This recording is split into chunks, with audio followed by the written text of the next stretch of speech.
you. Last week we started working on our catechism, which is a question and answer about what we believe. So we're going to go over number 1 and 2, and then we're going to add a new one today. Who made you? God made me. What else did God make? God made all things. I'm going to say, why did God make you and all things? And you are going to say, for his own glory. Okay? Why did God make you and all things? For his own glory. Okay, you're so good at that, I'll just go ahead and add the next one. I'm going to say, how can you glorify God? And you will say, by loving him and doing what he commands. Now, I want you to notice what the sign language is. Will you show doing what he commands? Now, does that mean God is yelling at you? No, but this will tell you he has things he needs us to do and that we must do, and that's how we show that we love him.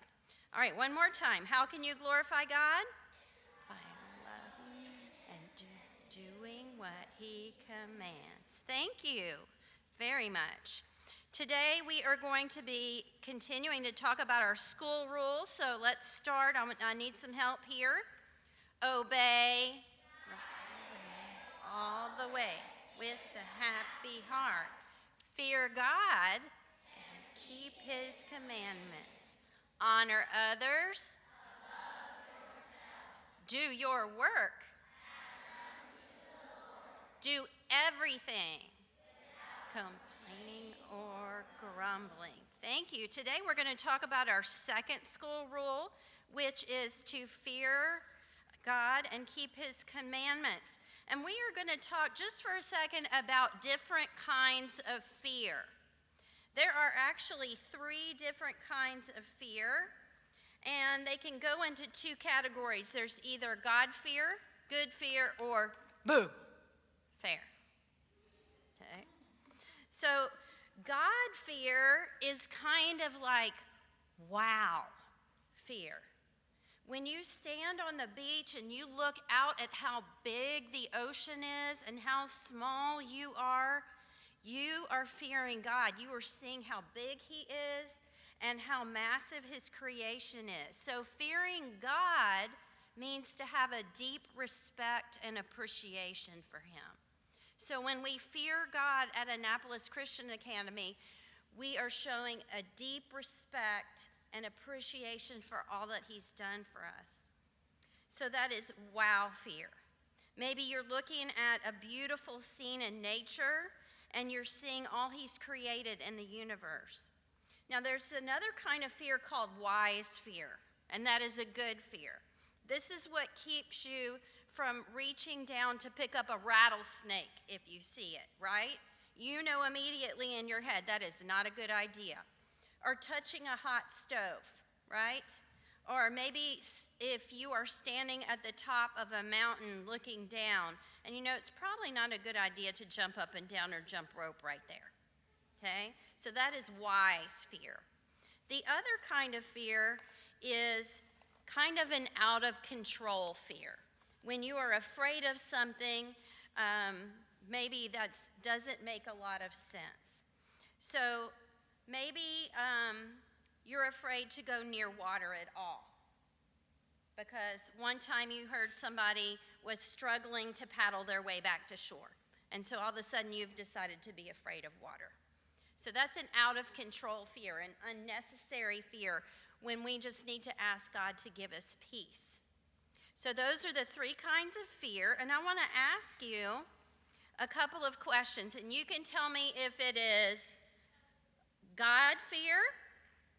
You can tell me if it's wise fear. That's going to be 2 fingers. So 1 for God fear, 2 for wise fear, and 3 for boo fear, which is out of control.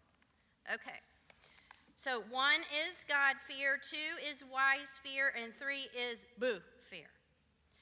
Okay, Moses removed his sandals in front of the burning bush. What kind of fear is that? Yeah, that's God fear. All right, so While you're walking in the woods, you see a bear and you decide to back up and go back the way you came. Yes, thank you. Wise fear. My friend is afraid to go to the dentist to get his teeth cleaned. Yes. Okay. My friend won't use their felt tip markers, their Crayola markers, because they're afraid of the smell of the ink. That's not necessary, is it? Okay. How about not talking to strangers unless your parents are with you? That's wise fear, isn't it? All right.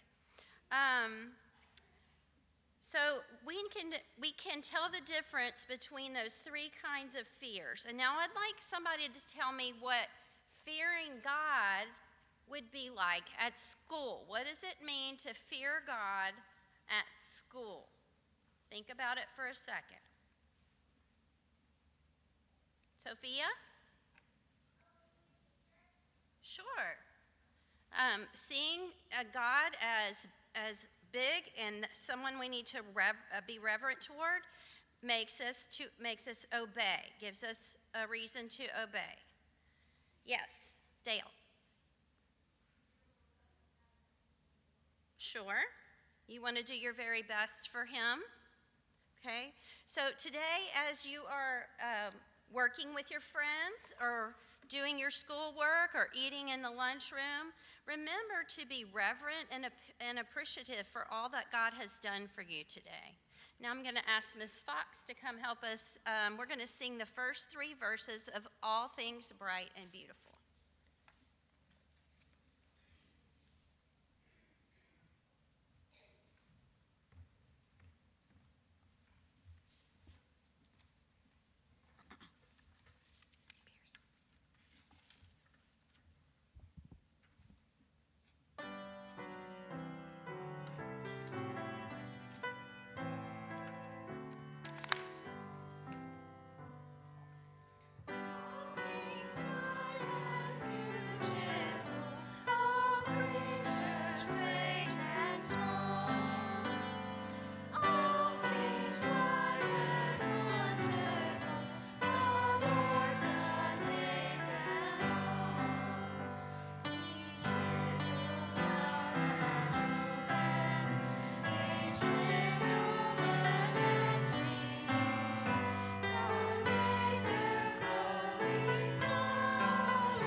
Thank you. You all sound wonderful. So as you go through your day today, do not be afraid, but fear God The Lord be with you.